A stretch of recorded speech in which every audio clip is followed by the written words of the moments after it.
my channel. My name is Pia Besmonte at ito ang kusina ni Nenoy. So yun na nga mga kakusina, ituturo ko sa inyo ngayon ang paggawa ng smooth at creamy na leche flan. At sakto to dahil baka balak nyo maghanda nito for the New Year's Eve or kung sa mga susunod pa na mga okasyon. Konting background lang mga kakusina kung paano ako nag-come up with a recipe na smooth and creamy na leche flan. Nung kasagsagan kasi ng quarantine, bali isa ito sa mga naging source of extra income namin. So gumawa ako ng leche flan at binenta namin ito online. And nakakatuwa kasi marami naman ang bumili at nagkagusto dito at naka-receive kami ng magagandang feedback. So, etong leche flan na to, hindi naman to nagawa overnight na isang gawaan lang, yun na. So, bali, inabot ako ng 4 na trial and error para lang ma-achieve ang formula or procedure or technique sa paggawa ng smooth and creamy na leche flan. So, huwag kayong mag-alala. Lahat ng tips ay ibibigay ko sa inyo. Promise, i-share ko sa inyo ang secret sa paggawa nito. Kasi yesterday, nag-post ako nito online. Sinare ko rin ito sa isang grupo na mga mahihilig magluto. And after few hours, nagulat na lang ako kasi ang daming reacts nung picture ng leche flan at ang daming nagtatanong na sa akin kung paano gumawa, kung anong recipe, kung anong procedure, kung anong technique para maging ganun kaganda yung leche flan. And so yun, naisip namin na gawa na nga ng video ito at i-share na rin sa inyo. And yun, nakakatuwa. Natuwa lang talaga kami kasi dun sa mga comment, parang sinabi nila parang glass skin yung leche flan. So, tinatanong nila kung anong beauty secret, kung Korean, kung inspired daw ba ito ng Korean glass skin or Korean skincare routine daw ba ang ginagamit ng leche flan. So, sa sobrang tuwa at na-overwhelm ako na, ayun, I finally decided na gawin itong video na to at i-share na nga sa inyo. Before natin to umpisahan, kung ikaw ay hindi pa subscriber ng channel na to, be a certified kakusina by clicking on that subscribe button at i-click mo na rin yung tiny bell para notified ka lagi sa mga susunod pa ng mga videos. Tip number 1, ito ay pure egg yolk. So, gumamit tayo ng 8 pure egg yolks. Okay? And, dadagdagan na natin ngayon ng ating 270 ml of evaporated milk. 1.5 lata or 1.5 cans of condensed milk. Ayan. So, tip number 1, pure egg yolk. Okay, so tip number 2 ay gagamit tayo ng all-purpose cream. So, this is not a sponsored video. Nestle cream, baka naman. Tip number 3 ay ang paghalo. So, nasa paghalo po ang isa sa mga sikreto para maging smooth ang inyong flan. Dapat po isang direction lang at huwag masyadong mabilis. Haluin lang na maigi until all the ingredients are well mixed. Ayan, so hanggat maaari, ganito lang po ang speed ng paghahalo para hindi siya mag-create ng bubbles. Mas maganda mga kakusina na wire whisk ang gamitin nyo talaga. So next tip na ibibigay ko sa inyo ay ang pagsasala or pag-strain ng inyong mixture. So dahan-dahan nyo lang na isalin sa isang bowl gamit ang pinong strainer. At ito ay gagawin nyo ng 3 beses. Ito nyo lang. At ito na nga ang ating last na pagsalin. Makikita nyo yung mga buo-buo na yan na hindi nasama sa paghalo. Isa yan sa mga reason para hindi maging smooth ang leche flan nyo. After ng paglalas strain or pagsasala, meron tayo ditong additional 8 egg yolks. Okay? So, kanina 8 egg yolks, ngayon additional 8. Bali, ang total ng recipe na to ay 16 egg yolks. Kuha muna kayo ng konti. And then, haluin lang. kagaya nung kanina. And then, isalin nyo na ang lahat ng natitirang mixture. Same thing, dapat isang direction lang at dapat ganito lang ang speed ng paghalo nyo. So, sa same na lalagyanan, kunin nyo ulit itong strainer and then salin nyo. But this time, 2 beses na lang natin gagawin ang pagsasalin. So, transfer ko lang dito. Kita nyo, may natira pa rin na hindi dapat masama sa flan natin or sa mixture natin. Itong mixture na to, iset aside nyo lang muna habang ginagawa natin yung arnibal, which yun ang next na ituturo ko sa inyo. Next na gagawin natin ay ang paggawa ng caramel or arnibal. Normally, ito yung sinasabi na mahirap talagang gawin or pinakamahirap sa lahat ng process. I have here 1.5 cups of white sugar. Handa rin kayo ng water. Isa-set ko muna ang fire sa medium heat. Okay, so once na nakita nyo na umusok na yan or nag-melt na yung middle part, iset nyo na yung fire sa low at haluin nyo lang siya gently para madama yung ibang asukal dun sa nag-melt na asukal. Huwag nyong bibiglain yung paghalo kasi may tendency na mabuo yung sugar nyo. Or yung yung mag-white, hindi siya matunaw. Mahirapan lang kayo. Ina-alternate ko ang pag-set ng medium at low fire or low heat. Once na nakita ko na ganyan, na medyo nahihirapan na mag-melt yung asukal, ibabalik ko sa medium.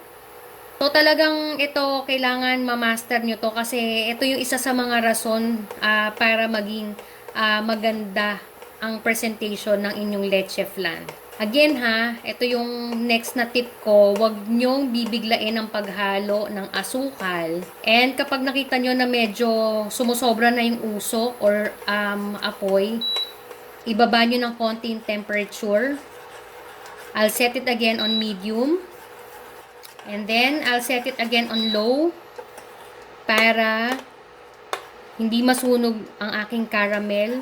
Now, once natunaw na, kita nyo na ganyan, liquid form na, gradually, magdadagdag kayo ng water. Huwag nyong bibiglain kasi bubulayan at aapaw. So, konti lang muna. See? Once na ganyan, haluin nyo na. At this point, kailangan nakapirmi lang sa low fire or low heat. Bakit ko nilalagyan ng tubig? Kasi, para unang-una, hindi siya masyadong matamis. At the same time, kapag nilagay mo sa lyanera, hindi agad magsiset. At saka, para ito maging glossy. Sabi nga nung mga nag-comment, glass skin eh. Okay, so magdadagdag pa ako. And then, halo. Yan. Mag-ingat din kayo mga kakusina kasi tumatalsik yan. So, kailangan wag yung masyadong idikit yung kamay nyo sa paghahalo. Now, once in a while, kapag nakikita ko na ganyan na umaapaw, tinatanggal ko muna siya sa heat. Dadagdag ako, last na to, ng konting tubig.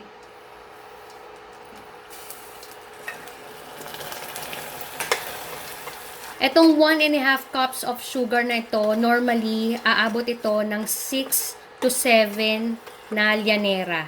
Okay, ang paglalagay ko nito sa lyanera, mga 3 tablespoons kada lyanera. Huwag kayong maglalagay kumbaga, huwag kayong maglalagay tas hindi nyo isa-swirl sa lyanera kasi magbubuo yan. Okay, so, happy na ako sa ganitong consistency ng aking arnibal. Pakita ko lang sa inyo ang paglalagay para ma-distribute nyo evenly. Okay, 1, 2, 3. And then, kailangan ma-distribute nyo agad yan. Okay, see? Okay? Ayan, ganyan siya dapat. So, gawin nyo lang ito sa remaining na lyaneras. Siguraduhin natin, wala nang init bago natin ihalo yung mixture ng ating leche flan. Since malamig na ang aking mga lyanera, umpisahan ko ng lagyan ng mixture. Sa medium size llanera, mga kakusina, after malagyan, isa-isa na nating takpan ng foil. Tapos na natin i-cover lahat ng ating mga llanera. Ituturo ko na sa inyo ngayon ang tip para makapag-steam kayo ng tama at hindi masira yung leche flan mixture nyo. Kailangan siguraduhin nyo na yung tubig sa inyong steamer ay kumukulo na. Okay? Now, once na kumulo na, isa-set nyo na siya sa low or lowest temperature. And then, tsaka nyo na ilagay yung mga llanera. Normally, ako, kapag ka nag-i-steam ako, 20 minutes muna siya sa low. And then, after 20 minutes, iaakyat ko na sa medium yung temperature or yung fire ng 15 minutes na continuous na ini-steam siya. Total of 35 to 40 minutes, okay? Kasi after 35 minutes, chine-check ko using toothpick yung aking flan kung ano na ba, kung buo na ba siya. Kapag ka watery pa yung kanyang consistency, ay hinahayaan ko pa siya for 5 minutes on a medium heat or medium fire. Okay, so ayan yung pinakailalim. Nasa low heat na tayo since kumulo na siya. Okay, so pagka-cover nyo, start nyo ng timer to 20 minutes. Habang ini-steam natin ang ating leche flan, explain ko lang sa inyo very quick kung bakit hiniwalay ko pa into 2 batches yung 16 na egg yolks na ginamit natin for this recipe. Actually, pwede nyo naman talagang gawin ay sama-sama na yung 16 na egg yolks. Tapos, ilalagay nyo na yung inyong evaporated milk at condensed milk at yung ating secret ingredient na all-purpose cream para maging creamy ang yung leche flan. And then, haluin nyo lang siya ng mabuti and then strain nyo or salain nyo ng 3 beses. Pwede naman yun. Ang sa akin lang, kaya ako ginawa na iniwalay sila into 2 batches is I just wanna make sure na talagang nasala ng maigi at talagang magandang kakalabasan ng leche flan. So, either of the two, pwede nyo namang gawin yun. Nasa sa inyo na yon mga kakusina. Gusto ko rin po sanang i-promote ang videos ng 2 kong anak. Okay? At ito po ang kanila mga YouTube channels.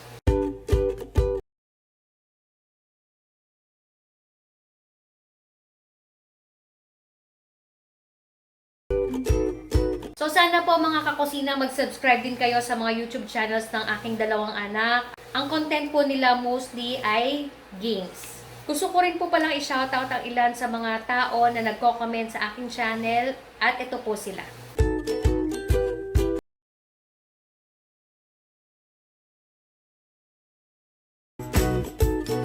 Ayan, so mga kakusina, nakikita nyo ang ating leche flan. Smooth na smooth ang gilid niya at ang ibabaw.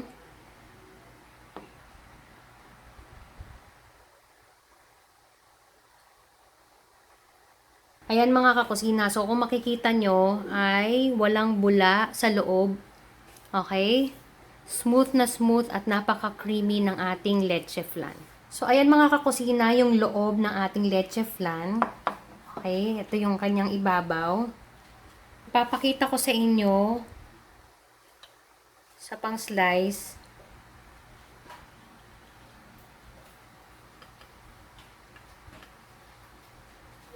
Ayan.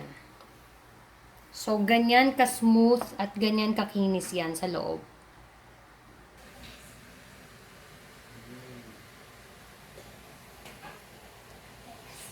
So, ito na nga mga kakusina ang ating smooth and creamy na leche flan. Ayan. So, oo, medyo mahirap siyang gawin, medyo matrabaho, pero sulit na sulit at worth it naman kasi kapag na-achieve nyo ang ganitong kagandang leche flan, I'm sure marami sa pamilya nyo or mga kaibigan nyo ang magugustuhan ng ginawa ng leche flan. Para man ito sa New Year's Eve or para sa mga susunod na special occasion. So, thank you so much for watching. And again, kung ikaw hindi pa subscriber ng channel to, be a certified kakusina by clicking on that subscribe button at i-click mo yung tiny bell para whenever I upload new ones, mananotify ka lagi. So, thank you so much and see you on my next video. Bye!